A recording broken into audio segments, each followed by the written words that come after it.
राष्ट्रवादी नेता दीनदयाल उपाध्याय की आज जयंती है और उनके जयंती के उपलक्ष्य में भारत के प्रधानमंत्री नरेंद्र मोदी दीनदयाल उपाध्याय पार्क में उनकी एक प्रतिमा का अनावरण करेंगे और उस प्रतिमा के शिल्पकार या मूर्तिकार राजेश भंडारी इस वक्त हमारे साथ हैं, जिन्होंने इससे पहले काशी में भी दीनदयाल उपाध्याय की प्रतिमा बनाई थी।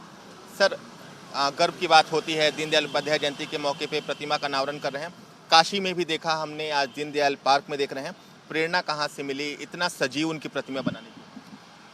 ये सारा जो हमारे प्रधानमंत्री नरेंद्र मोदी जी है, उनका ये एक विज़न है और वो ये चाहते हैं कि जिस तरीके से पंडित दीनदयाल उपाध्याय ने एक सोच को लेकर पार्टी के लिए जिस तरीके से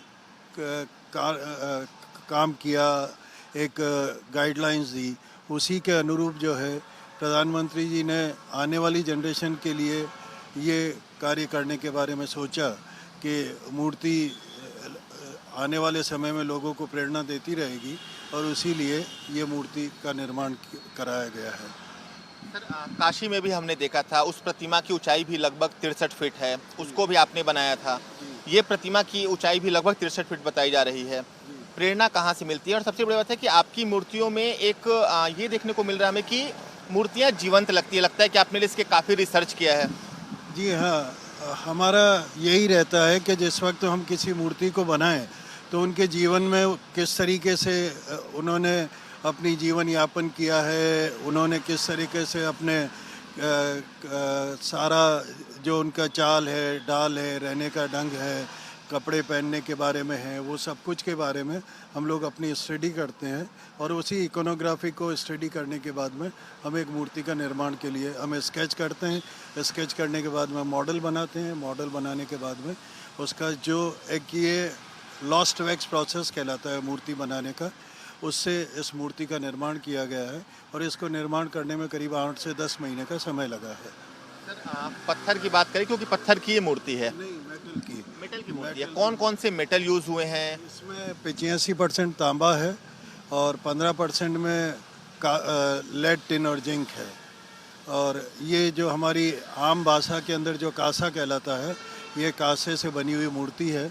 इसके ऊपर वेदर का कोई भी तरह का इम्पैक्ट नहीं होता है और ये 100 साल के लिए ये जीवंत इसी तरीके से खड़ी रहेगी।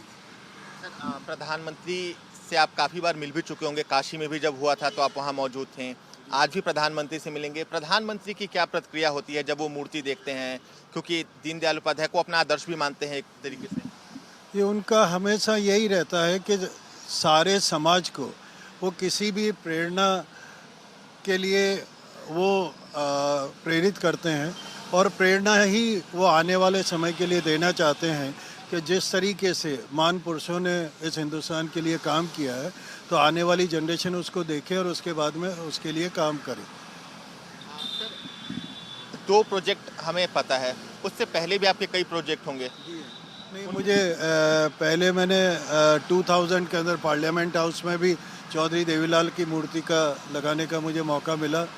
उससे पहले प्रधानमंत्री जी के साथ में दिल्ली में डॉक्टर BR अम्बेडकर मेमोरियल जिस वक्त में बना तो उसके अंदर एक 36 फीट का नेशनल एम्बलम लगाया हुआ है और एक बुद्ध की जो है मूर्ति जो है कि एक सिंगल स्टोन से बनी हुई अपने आप में बहुत ही जीवंत मूर्ति का निर्माण किया हुआ है।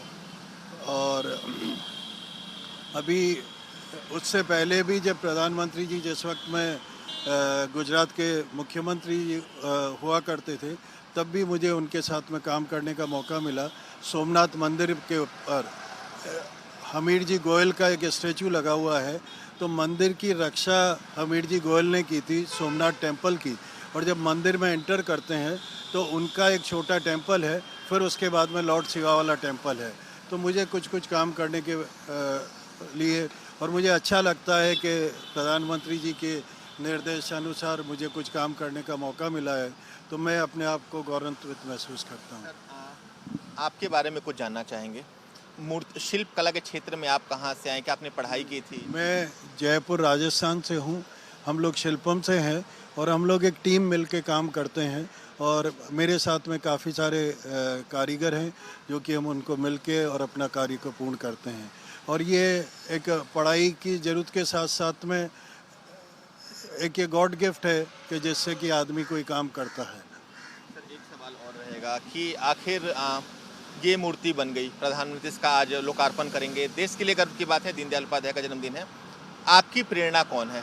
कहाँ से प्रेरणा मिल पाती है आपको इतनी अच्छी मूर्तियाँ बनाने के लिए, जीवंत मूर्तियाँ हम कह सकते हैं बनाने के लिए? आपकी प्रेरणा कौन है सर? उसके लिए तो मैं सिर्फ तीसरी शक्ति जो है वो ही प्रेरित करती है, और वही आपके लिए सब कुछ करना चाहे तो ही कुछ इस धरती पे पॉसिबल है। आपके हाथ में कुछ भी नहीं होता है कि जैसे कि आप कोई अपने इंडिविजुअल कोई काम कर पाए।